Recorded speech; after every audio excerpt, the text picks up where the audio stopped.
अब आपको life certificate के मूड में आना पड़ेगा, क्योंकि अगर समय से लाइफ सर्टिफिकेट आपने सर्विस सबमिशन नहीं किया तो आपका पेंशन हो जाएगा बंद। सिपाही से हवलदार तक के लिए फिटमेंट फैक्टर 2.31 लिया गया है, जी हां, और जेसीओस के लिए फिटमेंट फैक्टर 3.46 लिया गया है दोस्तों, और एमएनएस के लिए 1.95 और अधिकारियों के लिए 1.94 का क्या दुश्मन का गोला आकर के ये तय करेगा कि ये तो बेसलाइन वाला है, इसके ऊपर ना पढ़ूं, इसके ये कमांड फंक्शन वाला है, ये ऑपरेशनल प्लानिंग वाला है, इसके ऊपर ही आकर के गिर जाऊं। नमस्कार, वंदे मातरम दोस्तों, स्वागत है आप सबका सैनिक पाठशाला में। सबसे पहले दशहरा की, विजयदशमी की आप सबको ढेर सारी बधाइयां।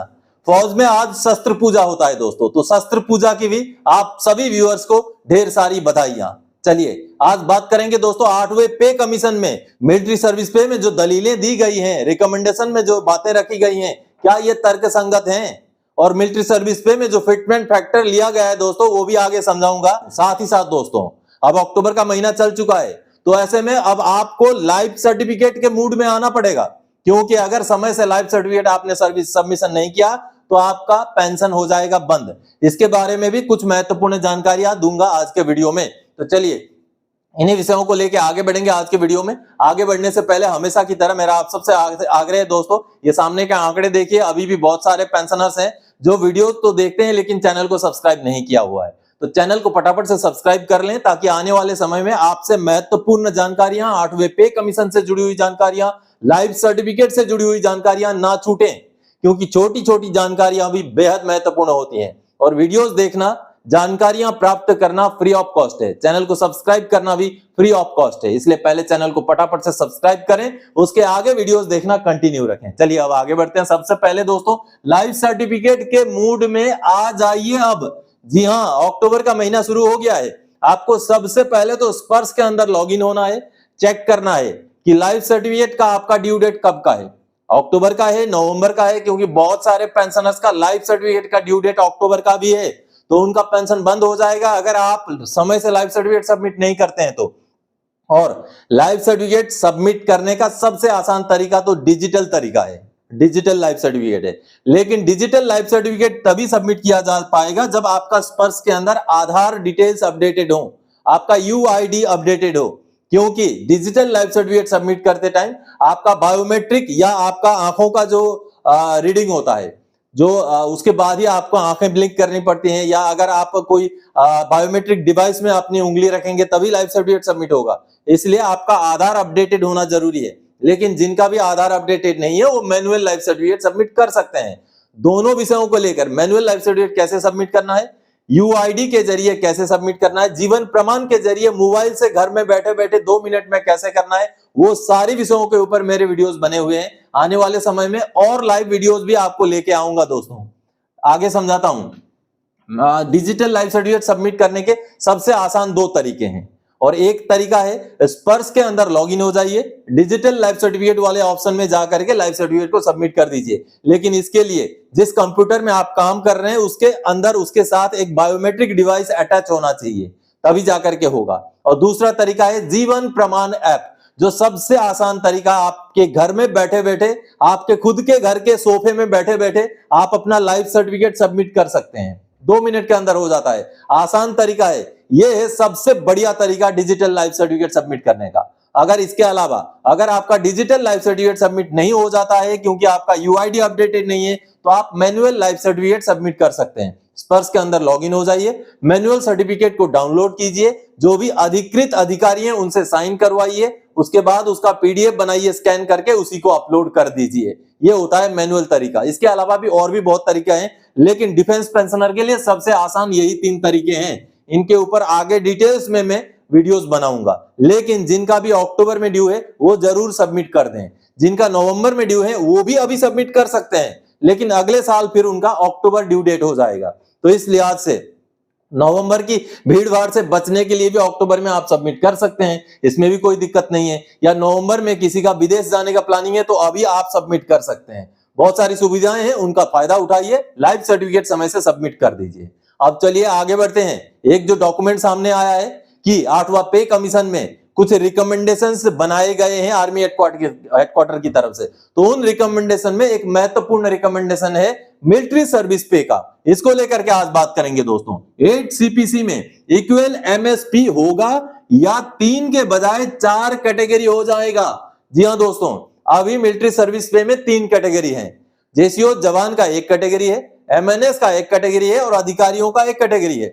इन सभी कैटेगरियों को इकट्ठा करके एक मिलिट्री सर्विस पे करने के लिए केस चला है, दिल्ली हाई कोर्ट में भी चला है। माननीय कोर्ट ने यह कहा कि इसको लेकर के डिसीजन देने का काम पे कमीशन जैसी कोई बॉडी करे तो अच्छा है।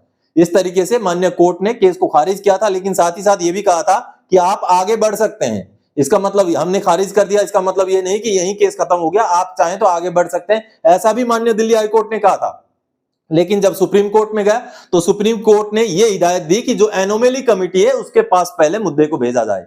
यानी कि कहीं ना कहीं अब इक्वल एमएसपी पेंडिंग तो है, लेकिन 8वें पे कमीशन में इसका डिसीजन होना है। लेकिन जो रिकमेंडेशन अभी सामने आया है उसमें तो 3 के बजाय 4 एमएसपी को रिकमेंड किया गया है। क्या है ये 4 एमएसपी और इसमें फिटमेंट क्या है वो भी आगे डॉक्यूमेंट के साथ पूरा डिटेल्स में समझाऊंगा। सबसे पहले जो 8 सीपीसी में एमएसपी का फिटमेंट फैक्टर रिकमेंडेशन कैसे किया गया है? जवानों के लिए यानी कि सिपाही से हवलदार तक के लिए फिटमेंट फैक्टर 2.31 लिया गया है। जी हां, और जेसीओज के लिए फिटमेंट फैक्टर 3.46 लिया गया है दोस्तों, और एमएनएस के लिए 1.95 और अधिकारियों के लिए 1.94 का फिटमेंट लेकर के एमएसपी को तय करने का रिकमेंडेशन हुआ है।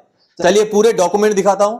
रिकमेंडेशन में किन किन बातों को जोर देते हुए जस्टिफाई करते हुए रिकमेंडेशन किया गया है और ये जो फिटमेंट फैक्टर कैसे आंकड़े तय करता है वो भी देखेंगे। चलिए डॉक्यूमेंट देखते हैं दोस्तों। आर्मी हेडक्वार्टर ने 8वें पे कमीशन को लेकर के जो रिकमेंडेशंस बनाए हैं, जो पॉइंट्स बनाए हैं, उनमें से मिलिट्री सर्विस पे को आज हम एनालिसिस करेंगे।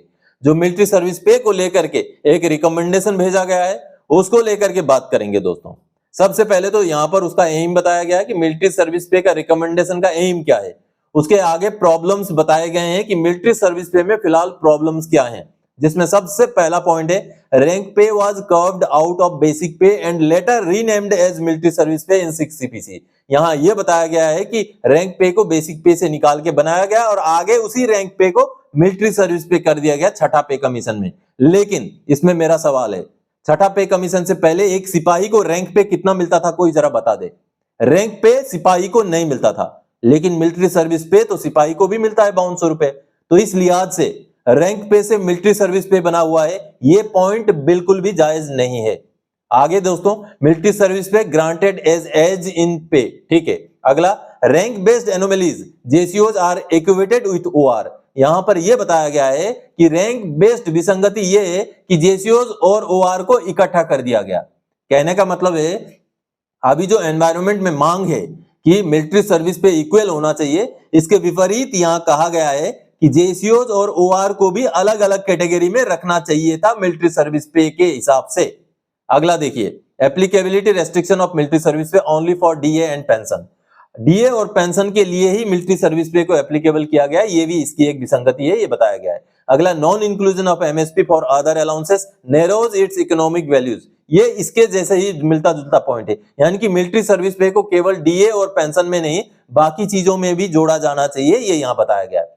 उसके आगे मिलिट्री सर्विस पे का कुछ बैकग्राउंड यहां दिया गया है। आप देखिए, पोस्ट वार पे के साथ जो है पहले जो पे मिलता था, एक्स फैक्टर मिलता था, disturbance inherent in military life के लिए, उसके बारे में बताया गया।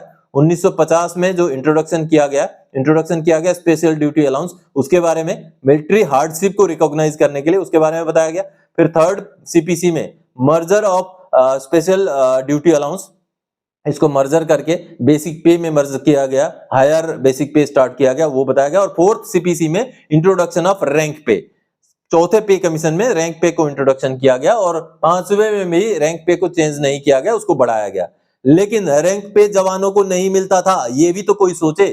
अगला देखिए, छठे पे कमीशन में बर्थ ऑफ मिलिट्री सर्विस पे, यानी कि मिलिट्री सर्विस पे का जन्म हुआ एक डिस्टिंक्ट कंपोनेंट की तरह, और उस समय में अधिकारियों को 6000, एमएनएस को 4200 और जेसीओ ओआर को 2000 रुपए मिलिट्री सर्विस पे ग्रांट करते हुए मिलिट्री सर्विस पे को इंट्रोड्यूस किया गया। आगे 7वें पे कमीशन में एमएसपी 2.57 मल्टीप्लिकेशन के हिसाब से आगे बढ़ गया और प्रेजेंट रेट में ये रेट उनको मिल रहा है। ऑफिसर्स को 15500, एमएनएस को 10800 और जेसीओ ओआर को 5200। आगे higher MSP and age, higher MSP और इसके एज क्या है वो बताए गए हैं। इसमें सबसे महत्वपूर्ण है एनालिसिस और प्रपोजल।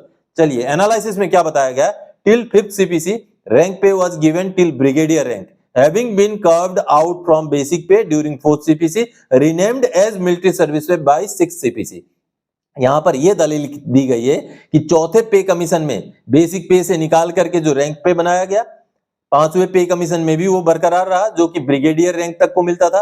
आगे छठे पे कमीशन में इसको रीनेम किया गया मिलिट्री सर्विस पे के रूप पर। अगर मिलिट्री सर्विस पे के रूप पर रीनेम किया गया तो सिपाही को क्यों दिया गया, फिर नायक को क्यों दिया गया? क्योंकि रैंक पे तो उनको मिलता नहीं था। अगला देखिए, 6 CPC and 7 CPC have accepted the military service is non comparable and unique। ठीक है, छठे और सातवें पे कमीशन में ने MSP को नॉन कंपेरेबल और यूनिक तौर पर माना है। आगे देखिए, defence forces are the only service of union meant for fighting with external enemy. ठीक है, जो डिफेंस फोर्सेस हैं, आर्मी, नेवी, एयरफोर्स, केवल यही देश के बाहरी दुश्मनों से जो है फाइट करते हैं, ऐसा बताया गया है। Gaps in structure of MSP, military service पे के स्ट्रक्चर में क्या क्या गैप हैं ये बताया गया। जेसीओज पैरिटी विथ ओआर, जेसीओज और ओआर को जो है अलग अलग किया या इकट्ठा किया गया, ये नहीं होना चाहिए था, कहने का मतलब है। Applicability restriction of military service पे, मिलिट्री सर्विस पे को केवल डीए और पेंशन के लिए जोड़ा गया, वो भी यहाँ बताया गया। अब देखिए प्रपोजल में क्या है, प्रपोजल में philosophical redefinition, not a token allowance but structure dynamic पे, यानी कि इसको बेसिक पे का ही हिस्सा के तौर पे माना जाए, बाकी चीजों में भी इसका फायदा मिले, इस तरीके की बात यहां कही गई है।